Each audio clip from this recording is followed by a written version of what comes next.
Richard, man, let's get into the fight. Do you see or did you see the Cabiel fight and observe that Frank Sanchez can be broken and that you will break him as well in this fight? I've observed that he has that ability, yes, but in the same sense, I have to say that I'm not the same fighter that Cabiel is. Cabiel has a very enforcing pressure that he doesn't move. He just continues to come at you, and I think with my kind of style is I'm more of a uh, I'm gonna feint you. I'm gonna really just tire out your mind before some of that other stuff too, and so I think that there are some key things I could take away from that fight in order to implement into my fight. But I don't think the game plan for me is to go out and just fight like Cabiel either. Well, okay, because you can everything you mentioned we see in your style too, the feints with the lead hand and setting things up like that. To get a little deeper about it though, how would you compare the pressure you apply to Cabiel? What do you think you're better at than Cabiel? And is he a more consistent body puncher than you are to his advantage too? Yeah, no, right now definitely. Like at least from the fights I've shown and what I've been able to do, Cabiel's dug to the body a lot more than I have, and I am trying to implement that in my game. That is one of the key things that I see in him that I'm like, wow, that's working, that's amazing, and I want to put that towards me. I think he's an amazing fighter. It's something that I want to look for, and I want to kind of adapt and be able to fight similar to, especially in some of these really big guys. Um, I think that we are different in kind of the the approach aspect. I think once we get inside, we both let our hands go, we both work. But I think in the approach, I like to I like to be a little more twitchy. I like to be able to get in and out, and I like to be able to get a little more angles. I think Cabiel like is just a tank, dude. You know what I mean? And he could take a mean shot. Like, yeah, he got rocked a couple of times with the people, but he gets up and he just keeps coming forward. And that constant pressure is demoralizing as well. So I think we bring a constant pressure, but just in a different sense. I think that his constant pressure is a physical pressure of always on you, and I think mine gets a little more mental of when am I going to punch, when am I going to be there, and then when that punch finally happens, it's hard to counter. And so I think that's kind of where we differ just a little bit. But uh, but again, hats off to Cabiel, man. That dude's a beast. You know, what's interesting, Richard, about hearing you break that down is how much you study and are open about learning from your contemporary heavyweights, the guys that are active right now, where of course fighters study fighters from the past, but you're very open about, "No, I'm studying the guys that are at the top of the division right now and trying to implement things from my game from the why is that? I think it's from the amateurs. I remember being in the amateurs with like Keyshawn, Shushu, Duke Reagan, Tiger, Freddie, all these guys, and being like, whoa, that was really cool. I like that. I'm gonna use that for myself. And it's like, and being able to incorporate that in my game, in my next fights, my next couple of opportunities. Those are guys that weren't like the legends per se, or even like the world champs of that day anymore. They're just my friends, and I was able to learn off them. And so being able to understand that like you can learn from anybody, and someone anybody that comes to the ring has something to offer, it's like wow. And so when I see some of these professional guys, and I see these guys that are in my like in my class, of course I'm gonna look at them and be like, whoa, that was really cool, because if they're in my class, that means that we're around the same level, and I want to learn and get better than that. So if I know everything you know, but you don't know everything I know, then I'm gonna step above you. You know what I mean? So I'm gonna try to figure out what these guys have to offer, and I'm gonna try to figure out what they could do, and I'm gonna try to incorporate what I have on top of that, and make Richard Torrez the best fighter he could be. You know, it's when you bring up Bruce, I'm reminded of after your weigh-in for Vianello, you busting his balls, him messing around with you before the fight. What did you and now he's a champion. What and Keyshawn is looking elite. And what did you learn from guys all the way down there by featherweight and lightweight, specifically those guys, Bruce and Keyshawn? What I see in Bruce is his ability to stay his inside work, and his inside work is not like mauling. His inside work isn't isn't even rushed. It's contemplated and it's precise. And I love looking and watching that about him. I love being able to see him because he'll have that peekaboo style too of being able to slip, come back, and counter and step over. I like what he does, and what he did in that last fight was not just looking for one shot. He hit him with 4 or 5 shots, and that's what put him out. And so being able to incorporate that, but not only going for that kill shot. And then when I see in Keyshawn, is I see just his ring generalship, and his ability to just control the the ring and the environment and the pace of a fight. If he wants to slow it down, he knows exactly what to do to slow it down. And then he'll set up things behind his jab, his full punches, and his step back comebacks, and he'll run people into traps. And so just being able to see some of those things and just like the little techniques, and then seeing like them giving me some advice when we were in the amateurs together of like, oh, this is why I do this, or this is the reason, like I'll look for this when this happens. And being able to see that in action in the pros, oh, it's incredible. And so those are some of the things I learned from the little guys, and I try to incorporate in the big guys too. Yeah, Keyshawn's positioning. Yeah. Yeah. Do you feel like this convo we're having now, like it speaks to your IQ as a fighter? Maybe, Like, I hope so. I like to say I'm a studious fighter, in the sense, and I want to learn. I think that's the thing, though. I just want to learn. I want to get better. I want to get better in whatever I do. And so because I'm a boxer, I want to be the best boxer I can be. One of my friends, Ty, he recently told me, he's like, Richard, he goes, you gotta remember that what you do is an art. He goes, martial arts, martial meaning body, art is art. You're performing with your body right now. He goes, and so this isn't just like who could be the best, it's who could create the best art. He goes, and this is what you're trying to accomplish and trying to create. He goes, you're trying to make a masterpiece, and you see some of these fighters that are able to do that and produce it in fight. He goes, think about it that way. Don't think about it as just who could beat who. Think about it as just trying to perform and create this the best art you can.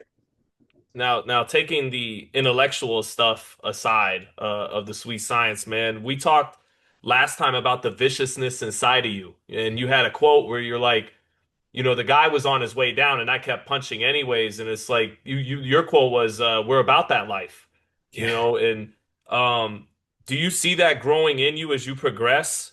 That and also balancing it with the technical side.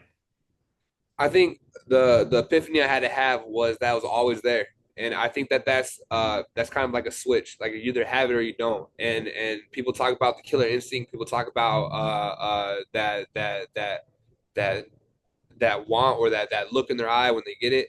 And people always told me I had it, but I didn't really kind of know what that meant. People, because I was always a nice guy. I don't look too like mean to people all the time. Like I'm approachable. And then I get in the ring, and I remember punching the guy, and I just continued to punch him. And after the fight, I was like, I would have continued to punch him until someone got him off me, or until someone got me off him. I would not have stopped. And understand that realization of being about that life, or of having that killer instinct in you was kind of like a weird realization to have, because I really did think I was gonna be the guy that'd be like, oh, he's going down, let me not hit him.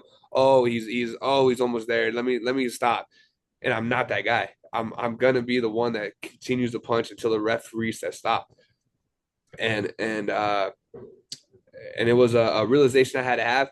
And I think it kind of I needed that, because now I know that's something I need to control as well. Of being able to go into the ring of as being the educated fighter, and being able to have that same ring IQ. I know I have that switch. So the coaches tell me go out there. I'm going out, and I'm going out hard, and I'm gonna fight, and I'm gonna swing. I'm not gonna stop throwing until someone gives me off them. But until then, I have to be able to utilize my skills, utilize what I've learned over the years, and go in there as a educated fighter and as the chess match, not as a killer. Well, to that point though about the killer side, you broke Thomas Salik's nose in a couple minutes in the first round. Fight was done. Did you enjoy inflicting that? How did that feel to do that? I was mad that he didn't continue to fight. because I wanted to punch him more. I wanted to show how hard my training camp was, because I have these 6 to 8 week training camps and where I'm in shape to go 10, 12 rounds, and I only get to show off a little bit of it. And I understand that like you don't get paid for overtime. I understand that like that that that's means the camp went well. But one of my friends told me about this is just a love for competition, and I think I have that love to know that this was a hard fight, that this meant something, that this was worth it, and because you know what I'm talking about, right? Like sometimes you just win a game super easy, and it's like that was cool, but when you have that hard game, you know what I mean? When you have that battle, and you come out the other side like gasping for air, but you know that you gave it your all. Oh, you love that. There's something about it that like that is different. It's different than a normal fight. Fulfilling. Yes, the feeling is the gratification, that release, that knowing of I gave it all I got, and sometimes I strive for that. I strive to have an easy fight. If the fight comes about to where it could be easy fight, I'm gonna make it an easy fight. But but you gotta love those battles sometimes, and I think that's where that killer instinct comes as well. Sometimes you just want to fight, man. Back to Frank Sanchez and talking about how Caballel did break him in their fight. Do you see yourself as a fighter that, if they're going to beat you, it can't be in that way. It's not possible in that way. They can make you succumb. They can make you capitulate in that kind of manner. They're going to have to kill you kind of guy, remove you from your senses. I mean, I like to think so. I really do, and I think that I've showed people that in some of my other competitions. And if you talk to some of the guys that know me, they might reiterate that. Uh, but it's I mean, I think that fighters just fighters, man, and Caballel did what he needed to do to make a guy quit. Because you get hit with some of those body shots, man. You get hit with enough liver shots, you get enough with enough of anything. The strongest man out there, he's gonna go down. So I think Caballel just did what he needed to do in order to take a guy out. I wouldn't necessarily say Frank gives Frank he has quit in him, he has this, he has that. He's he got in the ring, man. He's a world class fighter. He's able to do what he did. He got hit with the right shots, and that's the whole thing. People have told me I'm chinny. People have told me that, oh, Richard can't do this, Richard can't do that.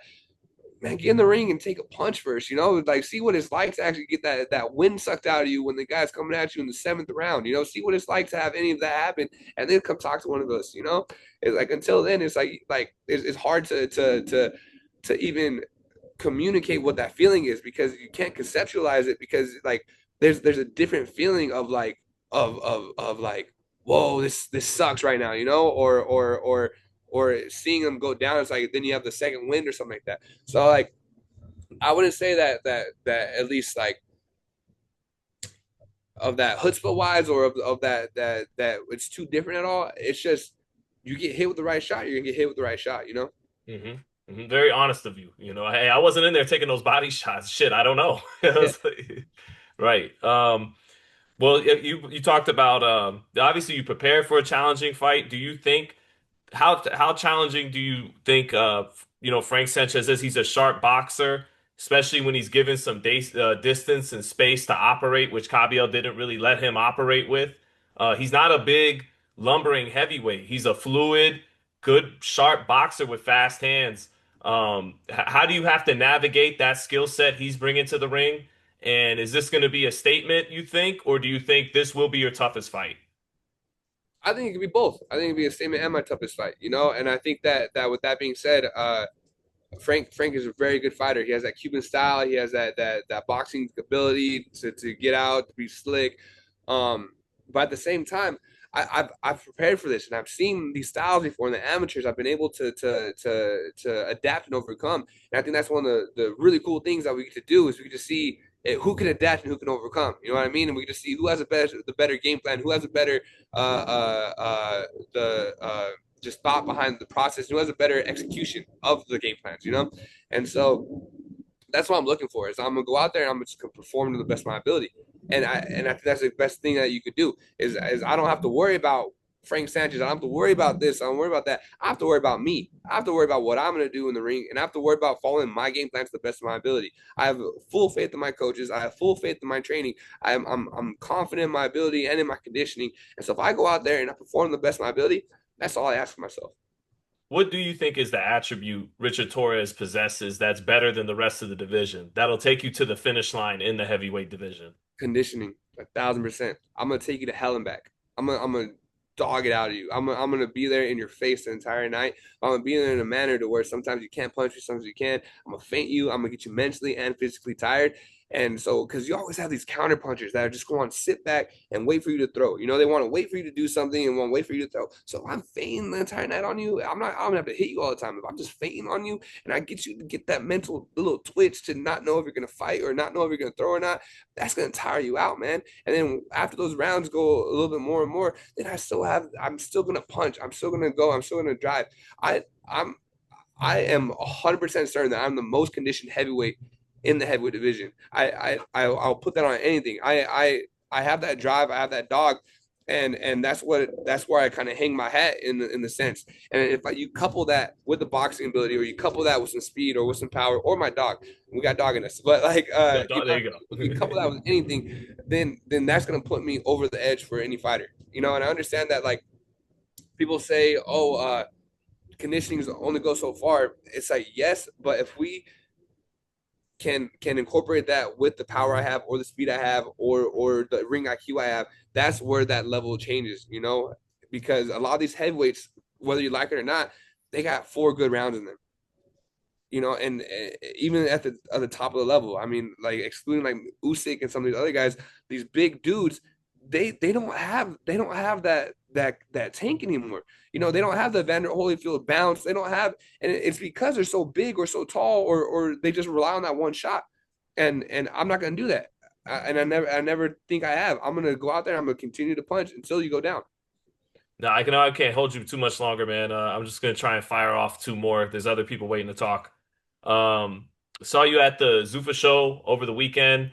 You're a part of this generation right now where that avenue is gonna be open to you at some point, you know, and there's this, I guess, tension between if you're in your position, what do you do? Do you go after the traditional route with the sanctioning bodies and try to unify those titles, become a world champion like that? Or do you look towards Zuffa as an opportunity as well? And we don't know long term how that relationship between the sanctioning bodies and Zuffa is going to go. What do you make of all that, Richard? Do you ever see yourself pursuing that avenue, or are you going to stay on the path of fighting for the sanctioning body titles? I think I go after competition. If I'm being honest with you, I think that's what I'm in search for. That's what I'm going for. I don't know if the legacy or if the biggest belts are the thing, or even the Zuffa belts or anything like that. I want to have good fights. I want to have a career to where I can look back on and be like that was a dog fight, or that was a beast, or people could be like, man, Richard really didn't duck any smoke. You know, I want to I'm in it for the competition. And that's what I've kind of figured out over the course of my career. I don't think I'm in it for the money. I don't think I'm in it for the fame anymore. I don't think I'm in it for any of that stuff. I'm in it because I want to see where I'm at. And so whoever gives me the best fights and the best opportunities, I'm gonna take it. And so I'm really thankful for the IBF for giving me this title eliminator. You know, I mean, they gave me an opportunity to where I could to where I could test myself. And so I'm 100% appreciative and backing the IBF on this fight because they gave me this opportunity. And if you give me an opportunity to where I could show and test and just see where I'm at, then I'm with you as well. Do you, and also, what do you think of Usyk against Rico Verhoeven? Does that fighter coming from kickboxing have what kind of chance does he have of beating the best heavyweight fighter in the world? Um, so with Usyk wanting to do all his things, like I understand it. I mean, he's Usyk, he's the champ right now. He can do whatever the heck he wants to, you know. And so like, and I don't knock him for it at all. If it comes down to it, and that's the fight for me to be world champ, perfectly fine with it. I'm not really even looking too much past this fight though. You know, I just Right. want to showcase my ability on this one. Whatever happens next is I'm just ready for it, you know, and I know I will be ready for it. As far as Usyk going with this kickboxing guy, um, is there a chance? Yes, there's a chance. It's a heavyweight fight. You know, there's always a chance in anything. Um, is it a good chance? I don't know. I'm not sure. Like is it a slim to none? Maybe. I'm kind of going on that line. And am I biased because I'm a boxer? Yes. Am I biased because Usyk's one of my favorite fighters? Yes. Am I biased because Usyk's a small lefty that people sometimes like say, oh, Richard could be like Usyk or something like that? Yes. You know what I mean? Like is like, do I take a lot of things from Usyk as well? 1,000%. So am I gonna be biased toward Usyk all the time? But but in the same sense, like heavyweights have a puncher's chance, but Usyk, do what you want to do, man. You're an undisputed champ that's been the guy for years now, man. If I ever get to share the ring with you, incredible experience. I'm gonna love that. I'm gonna give it all I got. I'm gonna do what I need to do. But until then, bro, I'm a huge fan of you, Usyk. So go for it, man. Like fight whoever. Go fight Jake Paul. I'm cool with you. Like do whatever you want to do, man. Hey, Richard, man, looking forward to the fight March 28th. That's a good scrap, good matchup. See you in Vegas, man, and thank you as always for your time. Appreciate it, man. Thank you so much.